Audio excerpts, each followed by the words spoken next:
Welcome to the Late Life Lesbian. My name is Emily Better. I'm a late life lesbian myself and the late life lesbian life coach. Now, in this video, I want to discuss with you a topic that many women fear and struggle with on this journey of coming out later in life.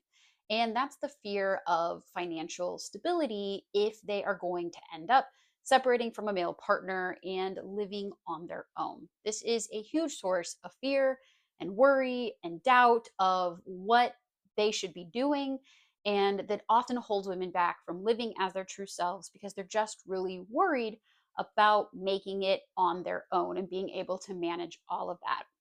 So, in this video, I want to give you 3 ways that you can kind of start working through that to get a little bit more clarity and confidence on being able to be financially stable and independent on your own. So, for those of you who don't know me, my name is Emily Better. As I said, I'm a late life lesbian myself. So for me, I too went through this journey of realizing my true sexuality later in life. I was married to a man for 11 years. We had a son together, and during this process, realized I was truly a lesbian. So we made the choice to get divorced. I came out. I'm now remarried to an amazing woman, and I now also help other women navigate this journey for themselves so that they too can live as their authentic selves. So, as I mentioned in this video, we're going to go over this fear of financial stability. Okay. So, the very, very first thing that we need to address and go over is that financial stability and looking at finances is something that you need to do with a very logical mind. And I know this can be really, really hard, but because this whole process is incredibly emotional and overwhelming, and there's so many big heavy emotions that go along with this. But first off, finding ways to take a step back and to really look at finances logically. Finances are, money and numbers. It's often very black and white, but our emotions get in the way. So trying to find a way that you can look at this very, very objectively is really important. Okay. So that's that first step. And if you do need some help kind of removing some of the emotion and looking at that logically, I'm always here to help you through that. There are links below this video to get some support and guidance specifically for yourself. Okay. Because I know removing the emotion can be hard, but it is possible. Okay. So after you are, or when, once you are in a place where you can really sit down and try to look at this logically, the first step is that you need to sort of just assess your current financial situation. Now, I know for many women, that's going to vary. Some of you may be stay at home moms and your male partner or husband is the breadwinner and manages all the finances and takes care of all of that. So, all of that could be very overwhelming because, he's been the one to take care of it. And now you're trying to have to think about what you would do on your own. Okay. Some of you may be coming from where you're the breadwinner. And so that's going to be kind of a financial concern because you're worried how that's going to look if you have to divorce and divide assets and all of that. And some of you may be coming from this as a dual income household, and you're used to living with two incomes, and so the idea of dropping down to one income can feel very overwhelming. Okay. The first thing to do is sort of assess your current financial situation. And this is going to mean like writing out, your sources of income, how much you make each month, what your bills are each month, what all of your expenses are, including, gas, electric, cable, cell phones, childcare, your mortgage or your rent, just all the expenses that you have. And again, right there, that might start to sound overwhelming, but we just have to look at this very black and white. We just have to write it out and look at the numbers. So, the first step of assessing this financial situation will kind of prepare you for, next steps. So, once you have an idea of all the income that you have in a month and all the expenses, then you can start to explore options for making it on your own. Okay. And that's step 2. So, starting to explore the options for making all of this work on your own. Okay. Now, the first thing with that is going to be looking at your job. If you don't have a job, this is the time to really start looking at, returning to the workforce, what you can do, how you can start to have income for yourself. What are skills that you potentially already have that you can monetize and start making money for? There are options, there are ways to do that. Okay. If you are from a two income household, looking at how you can sort of cut some of these expenses down to where they're manageable for a single income. Okay. Something to keep in mind with this is that you may be used to a certain standard of living, in your current situation. And going through this, you might have to get your mind around the idea that you might have to sacrifice some of those standards of living for a period of time at least to start really making it on your own and make all of this work. Okay.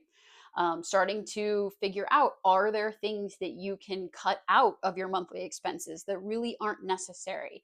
You know, do you have subscriptions to Netflix and Hulu and ESPN and cable and all of the things that great are awesome perks to have, but are they really necessary to have? It could be learning how to meal plan and budget for food and grocery shopping each week. Could be used to just going and getting whatever, but now you're having to budget that. Those are just a couple examples, but there are sometimes ways to start looking through that and figure out where you could make cuts. Okay.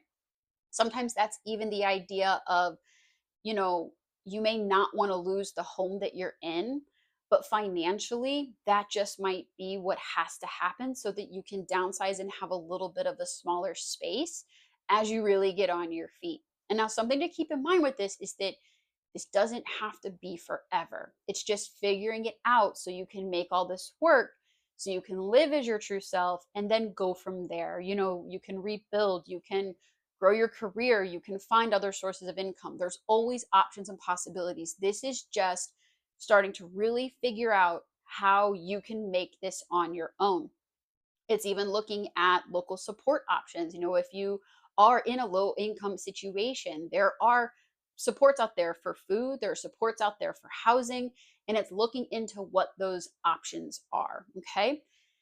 So, number one, assess your financial situation. Number two is to start exploring options for making it on your own and what those can be so that you can start kind of putting together what your expenses would be if you were to do this all by yourself. Okay.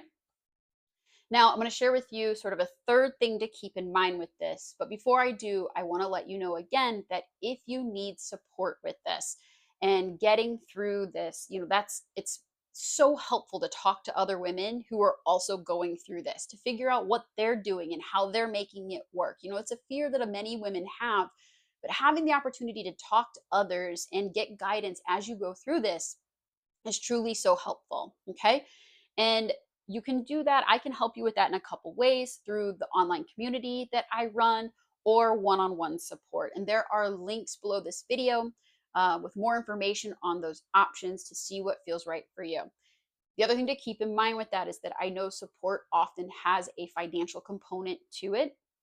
But one of the supports that I offer, especially the community, I've designed to be very financial friendly because I know that women going through this struggle, but you still having that support is really beneficial.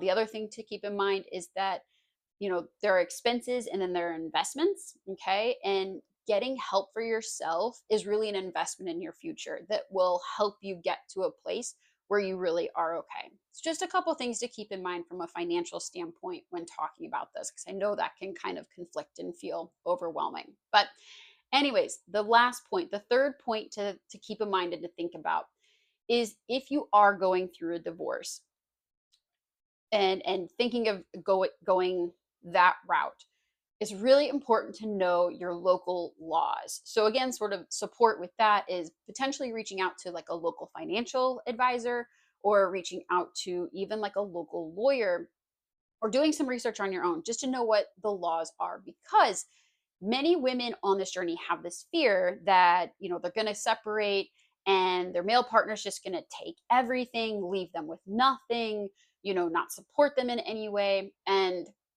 there are often many laws in place that prevent that from happening.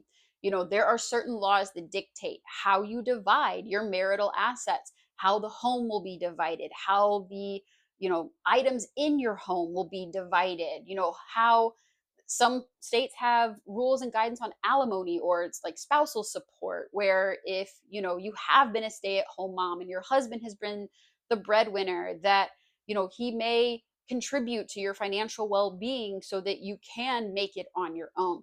Same with child support. If you have kids, there are laws that dictate what child support should be depending on your financial situation. So keep those things in mind and know that, take some time to do some research and know what your local laws are for potential spousal support and child support as you go through this. Okay, so just to recap, three things that you can do: one, to assess your current financial situation, all your income, all your expenses, get a clear picture of that. Okay, number two, start to explore the options that you have available for making it on your own.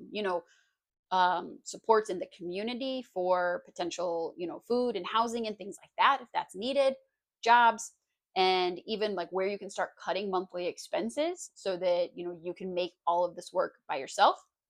And then number three, look into local laws and know what those are so that when you're going through this, what your rights are as far as the financial investments that you have in your partnership.